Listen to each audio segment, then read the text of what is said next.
আয়িত হন তখন আমাদের আন্তর্জাতিক দেনা ছিল 2 লক্ষ কোটি টাকা।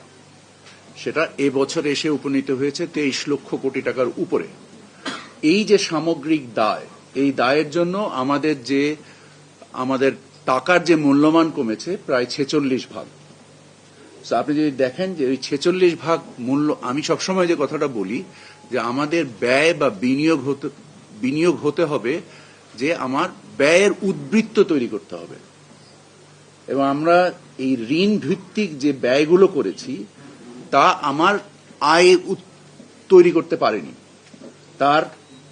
তার ফলে আমার টাকার অবমূল্যায়ন হয়েছে এবং আমার বিভিন্ন রকমের দীর্ঘমেয়াদী দায় তৈরি হয়েছে, যে কারণে আমাদেরকে IMF এর কাছ থেকেও অর্থ সাহায্য নিতে হয়েছে, মানে লোন নিতে হয়েছে, সাহায্য তারা লোন নিতে হয়েছে। আপনারা জানেন যে বিগত আওয়ামী সরকারই প্রায় $4 বিলিয়ন যে একটা অর্থ সাহায্য বা অর্থ লোনের যে প্রচেষ্টা চালিয়েছিল, এই সামগ্রিকতার বিচারে শুধু যে পদ্মা সেতু তা না, এটা কর্ণফুলী টানেলও, এটা পদ্মা ব্রিজের যে রেল সেতু লাগানো হয়েছে, যে পায়রা বন্দর করা হয়েছে, যে জায়গায় মাত্র 4 মিটার ড্রাফট, ওইটা কি পোর্ট না ঘাট, এটাও একটা চিন্তার বিষয়।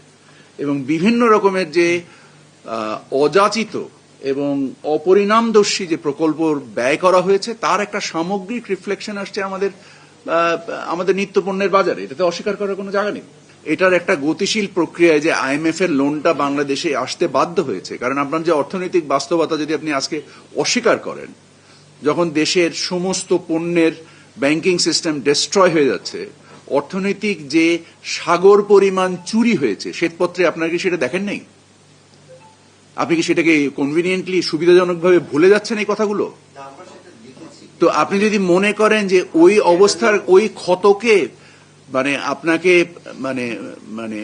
পূরণ না করতে পারলে, ওই ক্ষত নিয়ে চলতে গেলেও তো আপনার যে পরিমাণ লোনের দরকার ছিল সেটা ছাড়া তো আপনার উপায় নাই। অনেক প্রকল্প আছে যে প্রকল্পের কোনো 80% টাকা খরচ হয়ে গিয়েছে, কিন্তু প্রকল্পের কোনো প্রয়োজন নেই। কি করব? বন্ধ করে দিব?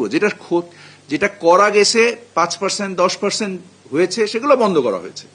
আর যেটা 80% হয়ে গেছে, 70% হয়ে গেছে, কি করবেন আপনি? You have to finish it. IMF এর লোন তো এই সরকার নেওয়া শুরু করেনি, এটা বিগত সরকারেরই আলোচনার বিষয়। এবং যে অর্থনৈতিক পাহাড় সম, সাগর সম যে দীর্ঘায়িত হয়েছে, সেটাকে সেই ক্ষয় পূরণের উদ্দেশ্যেই এই লোনটা তৈরি করা ছাড়া কোনো উপায় ছিল না। আপনার যদি যে কারেন্ট অ্যাকাউন্টের যে ইমব্যালেন্স ছিল, ফাইন্যান্সিয়াল অ্যাকাউন্টের যে ইমব্যালেন্স ছিল, সেই ইমব্যালেন্স নিয়ে কি আপনি অর্থনীতিকে চালাতে পারতেন? আজকে কি আপনার প্লেটে খাবার থাকতো?